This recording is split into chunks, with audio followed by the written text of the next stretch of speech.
E aí pessoal, sejam todos muito bem-vindos, ou pela primeira vez, ou de volta.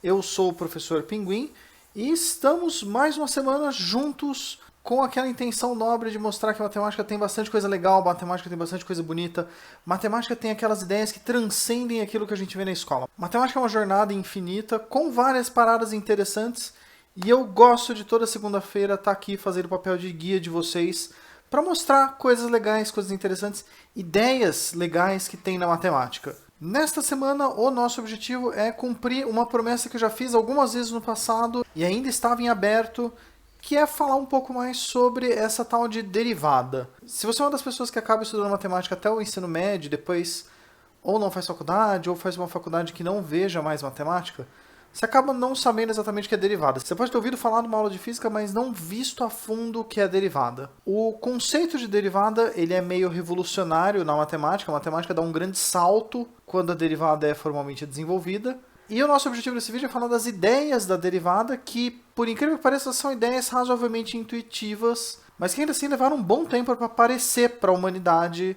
da forma que a gente conhece hoje. E nesse vídeo vamos dar também umas duas aplicações rápidas dela, que é um conceito que nasceu devido à busca de tentar resolver problemas práticos.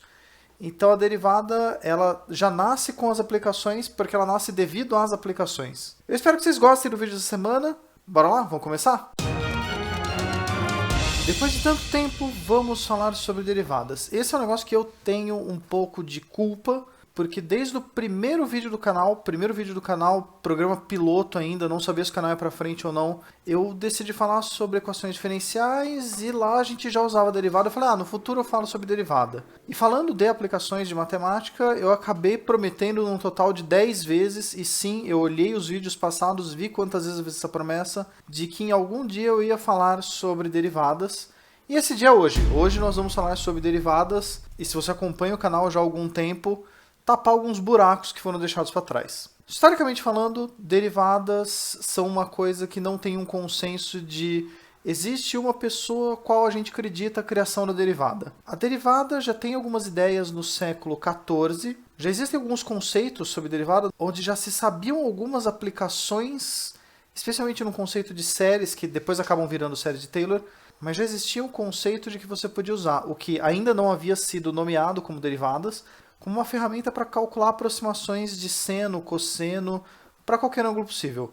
Essa aplicação é o que hoje a gente conhece como série de Taylor. Já foi falado em vídeos anteriores, se vocês quiserem tem o link lá embaixo na descrição, mas é engraçado porque isso mostra que a construção desse conceito matemático não foi feito primeiro derivada à ferramenta, depois as aplicações. Primeiro as aplicações que até se sabia resolver alguns casos, e depois surge a ferramenta da derivada que te permite expandir o raciocínio para as outras aplicações e fazer casos gerais. Lá pelo século XVII, os matemáticos europeus, como René Descartes, Pierre de Fermat, Blaise Pascal, todos eles já mencionados em pelo menos um vídeo do nosso canal, eles tinham ideias que já estavam levando para o conceito de derivadas, que era a ideia de cálculos infinitesimais, que eram basicamente contas com números que eram ridiculamente pequenas, mas quando você somava essas parcelas, elas chegavam a algum valor. Mas ainda assim eles não chegavam ao conceito formal do que é a derivada. Eles tinham ideia, eles estavam caminhando, mas nenhum deles chegou na definição exata. E aí entram na história dois personagens que são muito importantes pro conceito de derivada e o que hoje a gente chama de cálculo diferencial. O primeiro deles, muito famoso, Sir Isaac Newton, mais conhecido por causa da física, das leis de Newton. Aqui representado num quadro, uma interpretação artística de como ele era.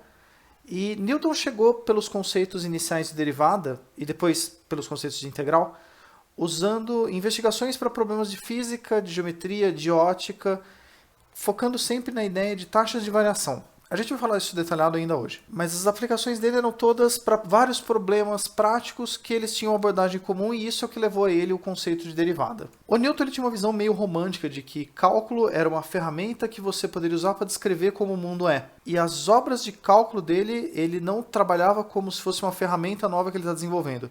Era simplesmente um passo intermediário para um problema maior. Ele não se preocupou com o cálculo como uma coisa própria. Era só uma ferramenta que ele estava usando. E a notação que Newton desenvolveu para representar a derivada, se você tinha uma função y que depende de x, a notação dele era y com um pontinho em cima, na variável x, ou só y ponto. Essa notação acaba sendo usada principalmente em equações diferenciais hoje em dia, mas é uma notação que não é tão utilizada. O segundo sujeito importante para a história é Gottfried Leibniz. rapaz apresentado aqui, uma pintura dele, era um matemático alemão, e ele tinha uma abordagem diferente do Newton. Ele não pensava no cálculo como uma coisa que estava comum em vários problemas. Ele simplesmente focou em um único problema, que era o problema das setas tangentes. Também vamos falar dele hoje. E ele, focando nesse problema, ele começou a ter as ideias de derivada. Para Leibniz, a visão de cálculo, e depois indiretamente das derivadas, ela representava um conceito diferente de Newton. Newton via cálculo como uma ferramenta para descrever a natureza, e Leibniz ele via uma versão mais filosófica de que ele era uma explicação metafísica de como você muda e transforma coisas, que era o que os conceitos dos infinitesimais diziam. É o equivalente do que em química seria o conceito do átomo gerar a matéria. Você tinha partes que eram muito pequenas e você juntava elas, aí ela formava uma matéria grande, mas a gente tinha um domínio diferente da matéria do que tem do átomo. E para Leibniz o cálculo ele era isso, ele era o passo intermediário que ligaria o que seria o equivalente ao átomo, são as quantidades infinitesimais, para o nosso mundo com números grandes, que a gente costuma fazer conta. Ele tinha umas explicações muito mais abstratas para deduzir os conceitos, e ele usava uma notação diferente para a derivada. Ele representava a derivada como sendo dy de x dx, ou dy dx, omitindo quem era variável, para representar a derivada da função. Newton e Leibniz eram contemporâneos, mas Newton era britânico, Leibniz era alemão. Eles não viveram na mesma região, mas eles faziam parte da mesma comunidade científica europeia. E houve uma grande disputa com acusações de plágio de quem foi o verdadeiro inventor do cálculo. Newton e Leibniz travaram um processo judicial de vários e vários anos, com a ideia de que Newton ele tinha as ideias, ele demorava para escrever, Leibniz já escrevia logo em seguida. Poderia ser que Leibniz tivesse espionado Newton e roubado ideias deles. E isso só acabou depois da morte do Leibniz, que acabou morrendo antes de Newton. E na época que ele morreu, o Leibniz estava meio em desgraça. A comunidade científica acreditava que Leibniz tinha de fato parodiado as ideias do Newton. Ele ficou bem queimado com essa história. E o Newton, pouco depois da morte de Leibniz, já não se importava mais com esse processo. Ele não fazia tanta questão quanto a comunidade em torno dele. Hoje, o consenso que se tem é que Newton inventou o cálculo, Leibniz também inventou o cálculo sem fazer ideia de que Newton estava inventando, e eles chegaram, através de aplicações diferentes, na mesma conclusão. E mesmo usando pontos de vista diferentes, eles acabaram chegando no mesmo conceito matemático, mas sem um saber do que o outro estava fazendo, sem parodiar, sem copiar. Considerando o mundo na época, é uma coisa que faz muito sentido, porque você tinha um estava na Alemanha, outro estava na Inglaterra, e para você conseguir espionar um negócio, você precisaria, pela tecnologia da época, treinar algum tipo de pombo-correio bilíngue que conseguisse entender o trabalho do outro e voltar bicando em código Morse para você. É muito improvável até que existisse uma forma mecânica de plágio naquela época. O consenso é que os dois inventaram em paralelo sem um saber da existência do outro. E agora vamos falar um pouco sobre as duas versões que levaram à derivada. Primeiro, começando pela versão de Newton. Imagina que você tem um corpo que se move em função do tempo e você tem uma equação que te descreve qual é a posição em cada tempo. Então você tem uma expressão S, que depende do tempo. E se você der o tempo t0, quero saber depois de 20 segundos onde é que ele está. Troca t por 20 nessa expressão e você vai saber a posição do corpo. Em um intervalo de tempo, você consegue determinar a velocidade média usando aquela equaçãozinha do ensino médio. A velocidade média é ΔS sobre ΔT, que é a variação do espaço final menos o inicial. E se o tempo inicial é S em um tempo t0, depois de passar um tempo ΔT, você vai ter o tempo t0 mais ΔT. Então, o seu espaço final ele vai ter essa coordenada, t0 mais ΔT. Então, o seu espaço final acontece no tempo t0 mais ΔT, e S de t0 mais ΔT é o seu espaço final. Essa coisa aqui em cima toda é a sua variação de espaço. Isso te dá a velocidade média, mas isso não te dá qual é a velocidade instantânea. A velocidade média é aquela coisa que você pega, eu viajei 100 km em um total de 1 hora, na média eu andei 100 km por hora. A velocidade instantânea é aquela que você está dirigindo e você olha no velocímetro e diz, não, nesse momento eu estou a 103 km por hora, ou 95. E aí vem a pergunta que o Newton tentou trabalhar. Como você pode determinar a velocidade em um instante específico? Olha só, é o Luke. E aí, Luke? Olha só, você tem uma ideia. Muito bem, Luke. Qual é a sua ideia para isso? Se a gente medisse um ΔT pequeno? É uma ideia que vale a pena testar. Vamos testar a ideia do Luke. Vamos criar um caso fictício aqui, só para poder testar como funcionaria isso. Digamos que a gente tem um corpo e que a posição dele seja dada por essa expressão 200 menos 4t². Como a gente faz para determinar a velocidade dele depois de 1 segundo? A gente consegue facilmente determinar a posição dele depois de 1 segundo, trocando o tempo por 1, vai dar 196.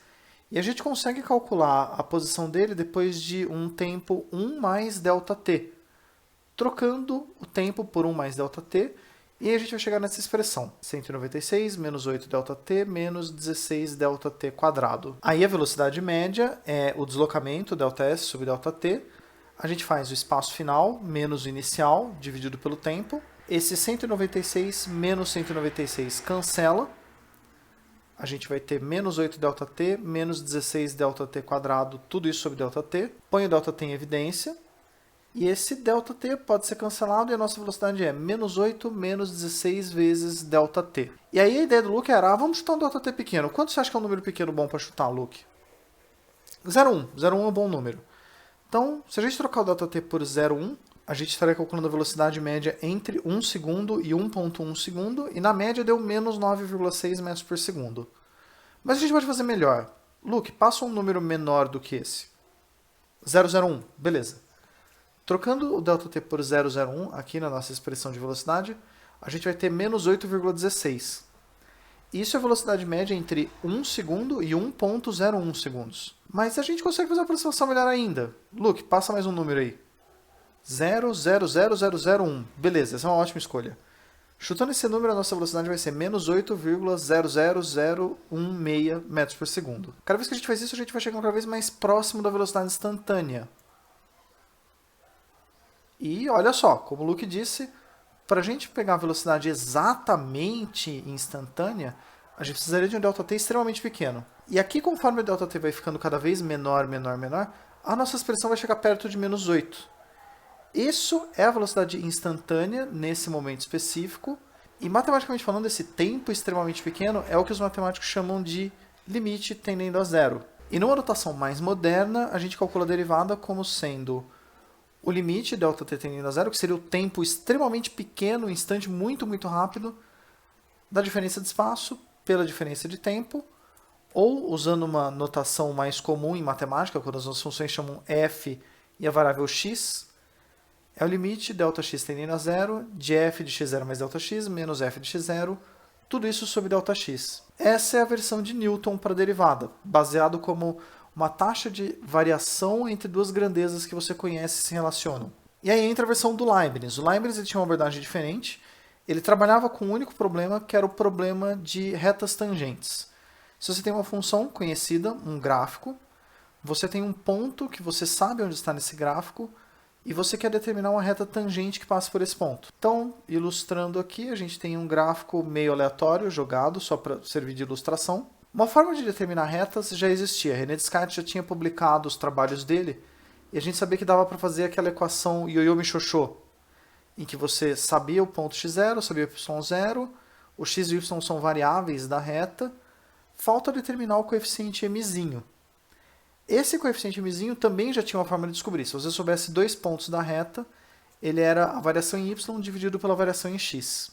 Mas aí existe um problema de ordem filosófica, porque para fazer uma reta tangente, ela só vai passar em um único ponto da função. Mas aí para determinar o coeficiente m, você precisa de dois pontos para fazer uma variação. E aí entra a ideia do Leibniz de, poxa, eu não consigo fazer isso, mas se eu pegasse dois pontos da reta distintos, um deles, o qual eu quero saber a reta tangente, e um outro ponto que esteja um Δx a mais para frente. Daria para fazer uma versão aproximada. E aí a gente teria uma aproximação para o coeficiente. O y na coordenada inicial é f no ponto x0. O y na coordenada final vai ser f em x0 mais Δx. Vocês já estão vendo a semelhança? Dividido pelo Δx que a gente tem.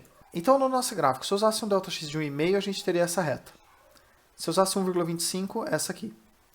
Com 1, com 1,5, com 0,25. E a ideia é ir diminuindo esse valor até que, eventualmente, a nossa reta passe a se tornar a reta tangente. Isso vai acontecer quando o Δx for o menor valor possível de todos. E esse menor valor possível de todos é no limite quando ele está tendendo a zero. E ai caramba, é a mesma definição. Então, é o mesmo conceito matemático, ele só veio com uma abordagem diferente por uma razão diferente. Na notação moderna, a gente conhece a derivada como sendo o limite Δx tendendo a zero de f no ponto x mais Δx menos f de x dividido por Δx.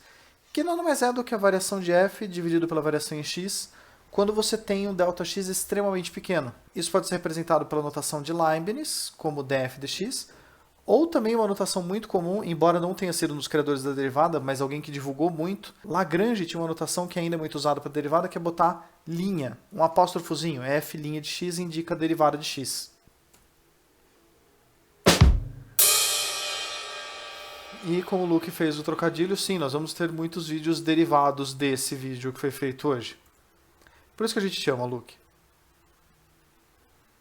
Ah, que bonitinho. Ele ama a gente também. E beleza, Luke, até semana que vem. E é com um comentário fofo de Luke, o cachorro do trovão, que a gente encerra o vídeo dessa semana. Eu espero que vocês tenham gostado de ver um conceito novo de derivada. A gente focou muito na parte histórica, focou um bocado na parte matemática de onde vieram as ideias, como elas foram surgindo, como elas foram desenvolvidas, de como caminhos diferentes podem chegar na mesma conclusão. Mas a gente não focou muito na parte de fazer contas, de como fazer contas de derivada. Talvez eu fale sobre isso no futuro, e eu espero que vocês tenham gostado de talvez aprender alguma coisa nova da disputa judicial entre Newton e Leibniz. Se vocês tiverem alguma sugestão de vídeo, de tema, se vocês tiverem alguma dúvida, algum comentário que vocês acham legal, você pode deixar aí embaixo um comentário, eu vejo e respondo sempre. Às vezes demora, mas eu respondo sempre. Ou ainda aqui do lado, tá passando meu e-mail e meu Twitter, se vocês quiserem contato mais privado. E eu agradeço vocês por estarem comigo hoje, por estarem me apoiando essa semana. E eu espero ver vocês na semana que vem falando de algum outro tópico novo nessa jornada maluca chamada matemática. E eu espero que vocês tenham uma boa semana e ver vocês em breve. Obrigado, pessoal. Até a próxima.